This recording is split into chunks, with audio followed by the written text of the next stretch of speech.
Bakit? Dahil sa problema. Na? Kasi iba umaasa, kung nagpilos na, akala okay na. Sino nagsabi na okay na? Hindi ka pagkakaalam mo okay ka na. Kasi, kanina, 100% na agad. No? Kasi yan, batas na pinakatupad ng buwa na dapat mo malaman. No?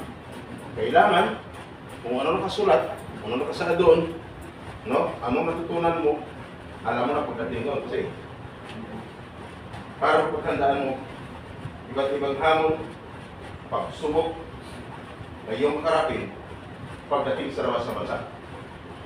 Sabi niba, oo nga, nabanggit kanina. Naniwala ba kayo?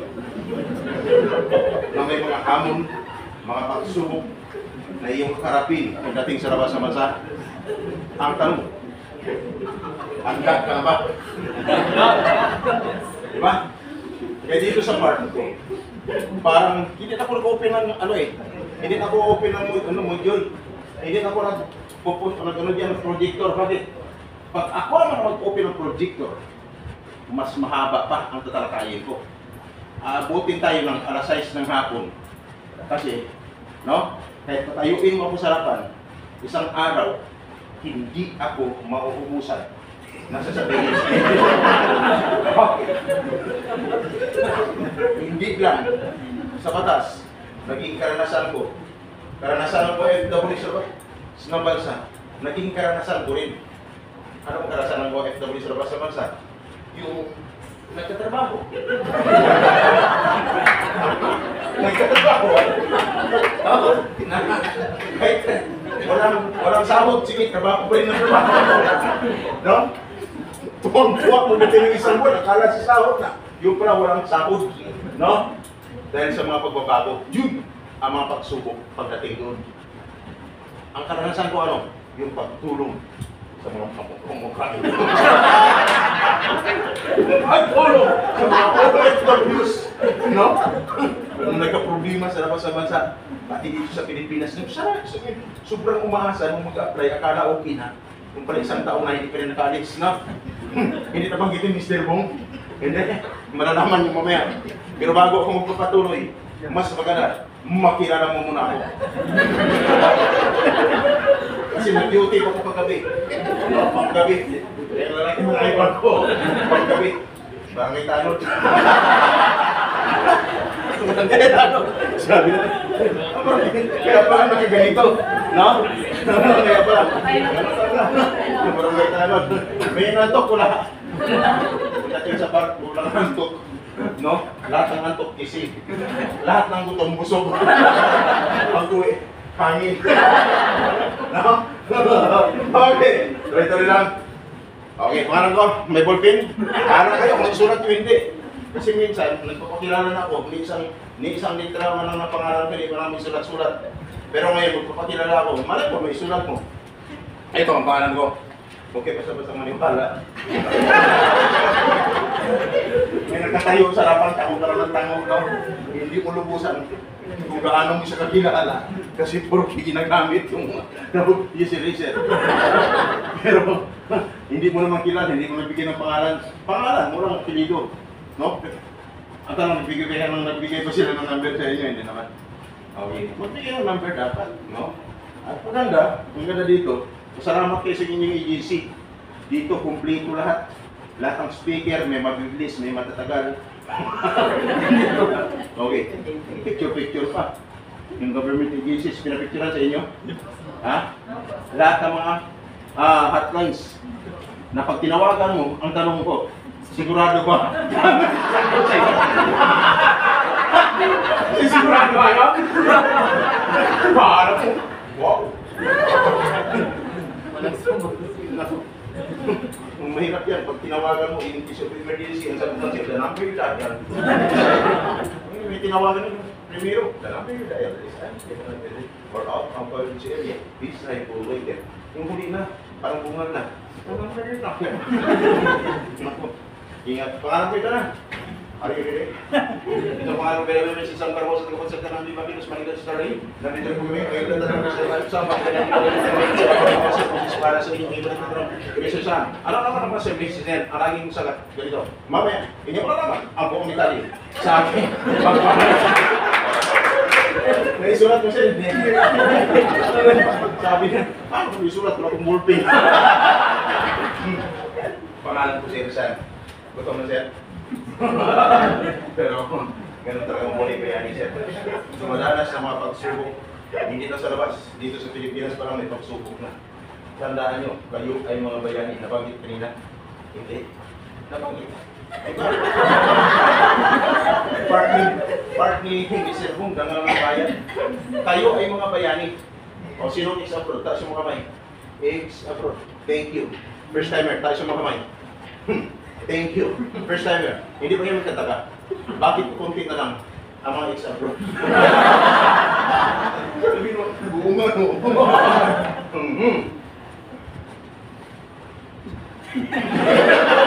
Wala ko nung question mark dito. Isipan mo, bakit kaya kunti na lang sila? No? Kasi bakit? Sabi ng iba, siguro sir, ubos na. Pero ang tanong, tuloy ba? Sabi, first timer, tuloy ba ba kayo? Hindi na. Tuloy. Kasi dito, lagi kong tinatanong.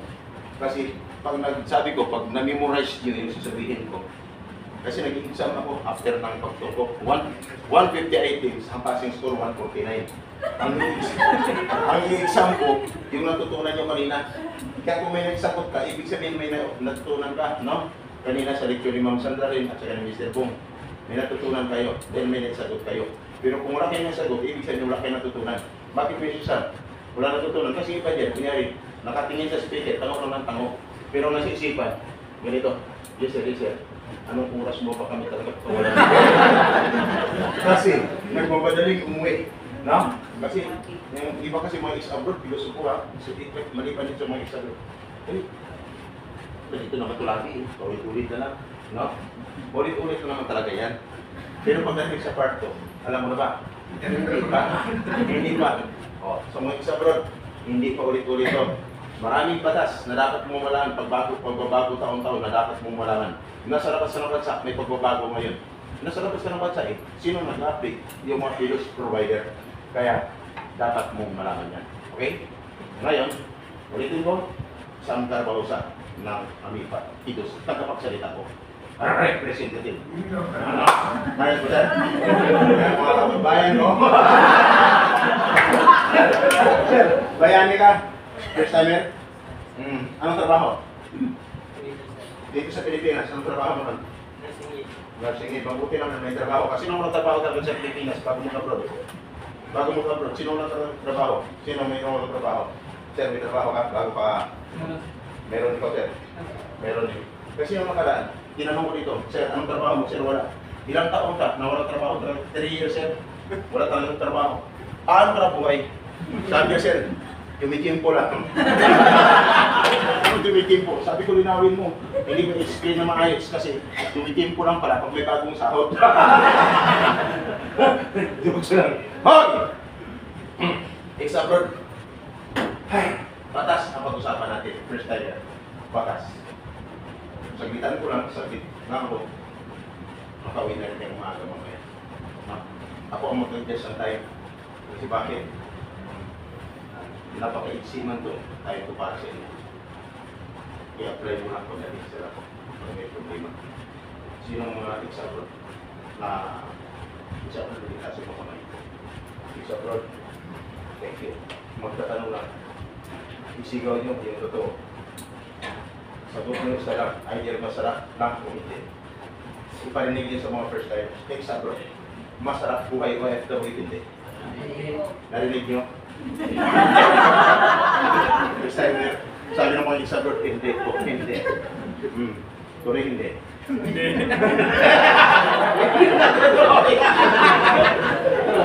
Sabi ko kahapon, pag nagtanong ako tuloy hindi, ang sagot mo lang sa akin, tuloy ang laban. Walang susuko, walang rasan. Okay, parang rally, no? Okay! Ngayon ganito. Sir, Tandaan mo, bayani ka.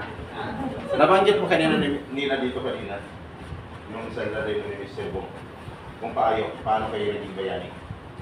Okay, di ba no? Okay, kasi ganito yan. Naging bayani kayo dahil dugot pawis ang binubuhos nyo doon sa labas ng bansa. Sir, magbuhos ka ng dugot. Pawis sa labas ng bansa. No? Ibig sabihin, magpakahirap ka doon para sa pamilya mo. Nagpapadala ka sa pamilya mo, tuwing padala mo sa pamagitan ng remittance, nagbabayad ka ng tax. Maliit man o malaki ang sahod mo, kulang man o kumplito ang sahod mo, magpadala ka pa rin sa pamilya mo. Then, tama? Then, nagpadala ka, yung mga bayad na yan, taxes, saan papasok yan? Sa kabanang bayan. Ang tanong, sino ang nakikinabang? Sabi niyo, buhaya ka ng bayan. Sir, kaya kayo, lahat malaki ang i-contribute ninyo sa pag-ekonomiya, pag-angat sa ekonomiya ng ating bayan. Tama? Kaya kung sa Pilipinas ka lang, medyo nakatulong ka man, pero medyo kaliitan. May kaliitan, di ba? Abroad ka talaga. Kasi bakit? Ulitin ko, kahit kulang ang sahod, buo padala mo. Buo padala mo sa pamilya mo, kulang ang sahod. Buo pa rin padala mo sa pamilya mo, bawasan pa ng tax. Kaya kayo nagiging bayan. Sir, kung hindi ka maniwala na ikaw ay bayan, pag-uwi mo ng bahay, maghanap ka na ng salamin. No? Tingnan mo sa salamin ang mukha mo. Sabi mo, kahit ganito lang pala ang mukha mo, bayani pa rin. Paglabas mo dito mamaya, sir, pag may paarang-arang na dyan, sabi mo, wala ka yan! Sige, Aris! Kung tinanong ka, sigaw mo, bakit tanong ko ba? Ang sagot mo lang, sir, bayani ko! Tama, sir? Ito, ang oras sa buong kapunan. Una, 53 ng hapon, okay? Yan. Sabi ko ba parang may nakarata ako dito. Sir, actually, hindi ako barangay Lano. Mamaya, malalaman ninyo. Okay. Ngayon, Mrs. Sam. Bakit sinabi naman sa abroad, hindi masarap buhay OFW? Kung isa-isahin ko yun, lalo na sa mga sa kanila ni ma'am, no? Baka matagalan pa tayo. Parang gustuhin mo man, matutuwa ka man, pero hindi matagalan tayo. No? Matagalan tayo. Sa mga first timers, ianda yung sarili niyo. Iba ang batas dito. Iba. Batas. Kunting problema mo, doon sa labas ng masa, pananagutan. Kasi meron ko sabihin, ignoransya, ligis, minimum, is, pusat.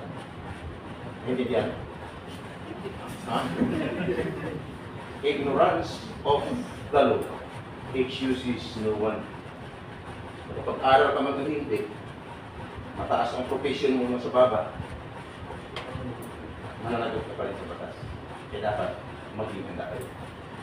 Hindi madali po ang maging buhay ko after di pagdating sa lakas natin. Kaya sana, dito pa lang, may matutunan na kayo sa atin. No? Kanina, super excited ka. Kaya ang excitement mo is 100%.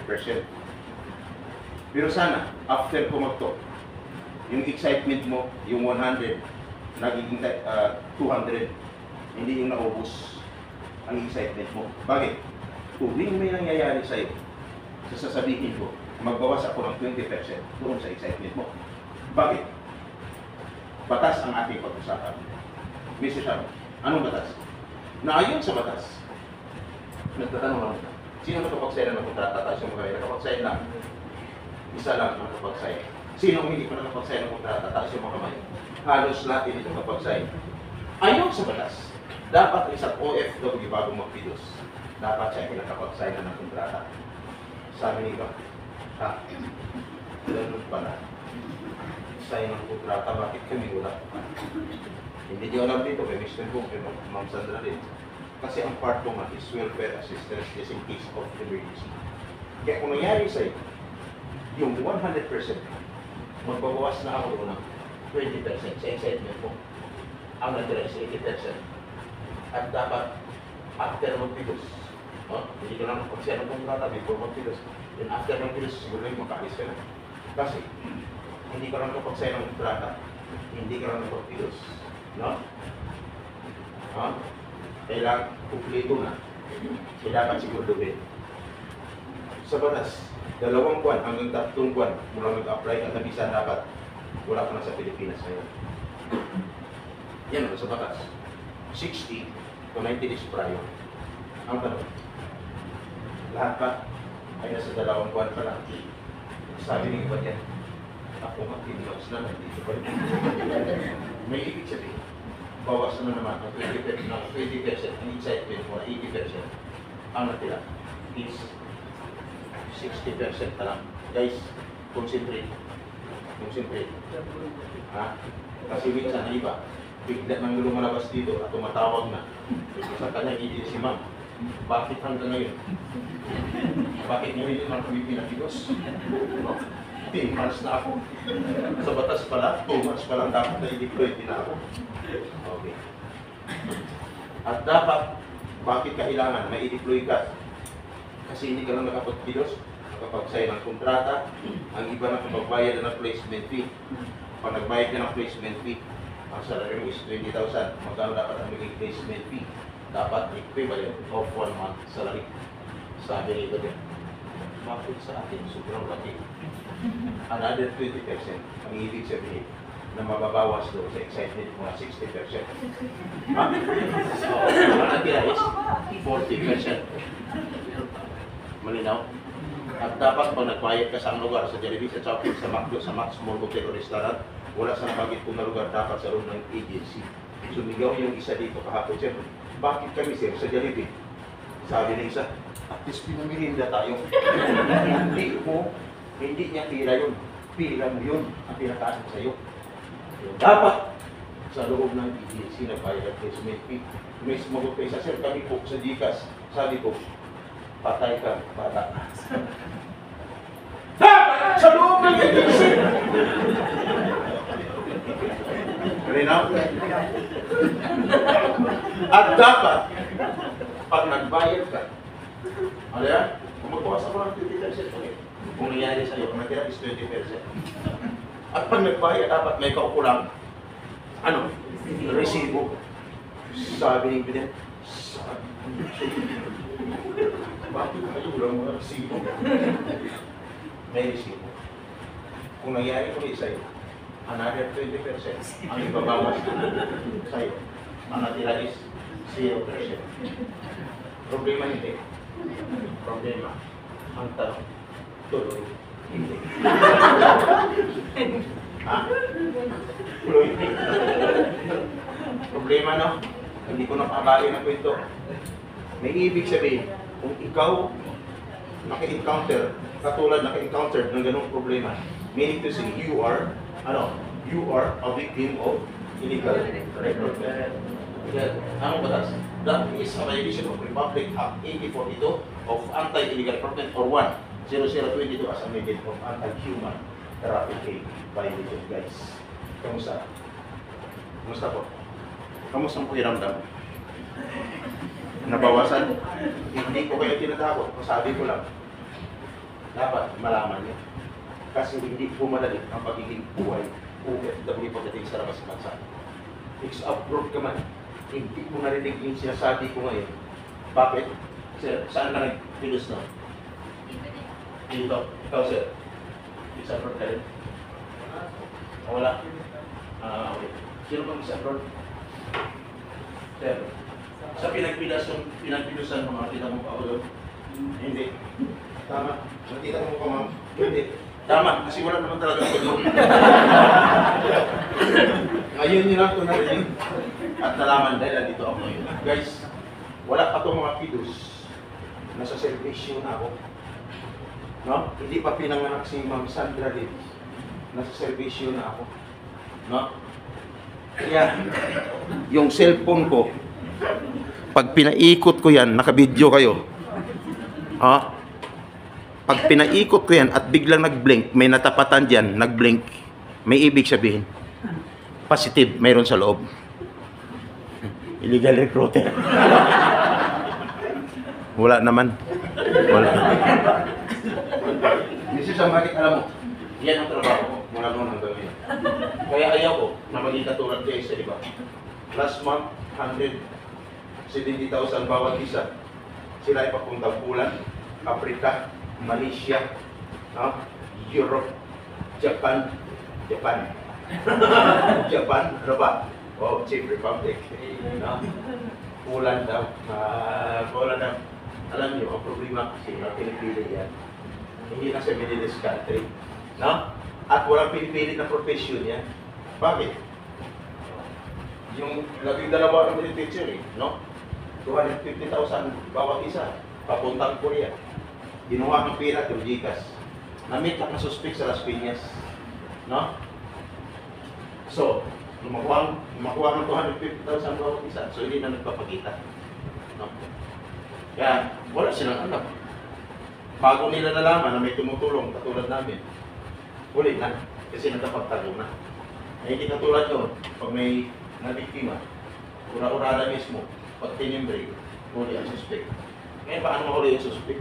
Eh, nag-Gcash ang pinilang pera mo. Tama? Kaya dapat ingat. Pero mayroon pa rin na nakahuli. Kaya ingat kayo. Dati-dati, tuwing may nangyayari, sa loob at labas ng bansa, lagi naka-live yan. Pag nahuli. Citizen arrest ang ginagamit namin without warrant of arrest. Citizen arrest. Pag itinuro ka ng tatlo, biniktima mo yan. Sigurado, pasok ko lang. Walang naharap siya kahit ang abogado na hindi pwede umadlang sa akin. Bakit? Citizen arrest yun. Warrantless arrest. No? Kaya dapat ingat. Lagi nakalad yan. Pag sinabi, nakalad sa radyo, pag sinabi, wala sa lusa ng Makati President Makati Rule 141, ang nag-urat sa bilang na itulo ka sa 50,000 watts, DWIC sa isang radyo, pag-radio. Mula sa lusa Manila ito, ang Paris News, sabi ka po sa Alman Dito, sa pagbabalita. Ma'am, ayos lang mo si Swam. Kasi ang sakit ng isa dito ng cancer. Hindi. Bakit? Sakit. Eh kasi pangit mo eh. Pero may tagapagtanggol ako. Alam ko sino tagapagtanggol ko guys. Kung sino ang pinakabaganda sa loob ng video siya pang tagapagtanggol ko. Biglang sabi ko, ay bakit wala naman yan sa mukha? Kung tinanong ko ma'am sa akin, nasa mo sa akin, sir, sa Fairport. Yan. Mr. Sam, gaano ba itong sinasabi mo? Sabihin ko sa'yo. Kaya ako yung nagbibigay ng number just in case of emergency. Ayaw ko na nandito ka ngayon, sobrang kampante. Paglabas mo dito, ilang araw pa lang, mag-hintay, follow-up ng follow-up pa lang nangyari. Ang number ko, 0948-097970 at 0963-5135480. No? Nakopya? Wala.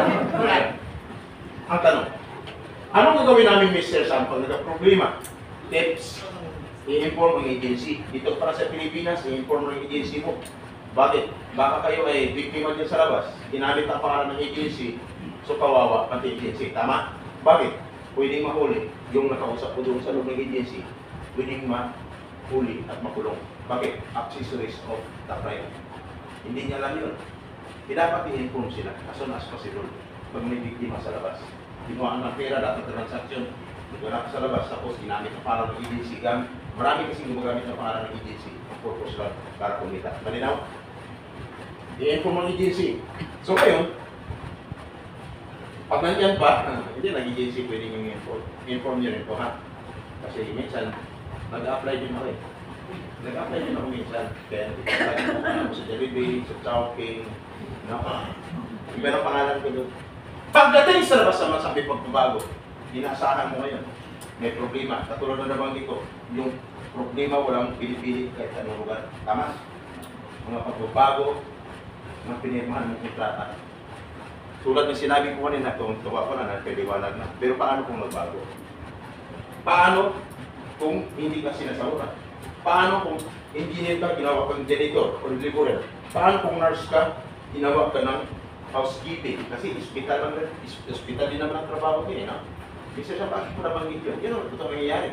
Nakarating sa akin na suko. I-inform ang inyong agency. Pag nahirapan kayo mag-inform sa inyong agency, hindi kahit sino kundi agency sa Pilipinas. Sila ang naging tulay sa inyong pag-alis. Sila ang maging tulay para malutas ang problema. Kaya minsan, pati agency nahirapan o kayo nahirapan. Kaya iba, pinarating sa pamilya, pati pamilya na apiktual. Bakit? Kung saan-saan na nagpunta para humingi ng tulong. Ang nangyari, nung mahawakan ng abogado ang kaso, akala manalo, may panatalo pa. Kada, sa abogado, manalo o matalo, magbabayad ka. Tama? Sa number na ibibigay ko sa inyo, libre ang service yun. Sinong kakatok? Sa inyong agency. Pag hindi nyo makontak inyong agency, tawag kayo sa number, may kakatok. Sino? Wala iba kundi ako. Ayos ba? Ako ang kakatok. Mag-usap na maayos. Diplomatic way na gagawin namin. Para hindi ka matutuhan. Kasi maraming nervyoso. Tulungan na lang naninnervyos pa. Ako na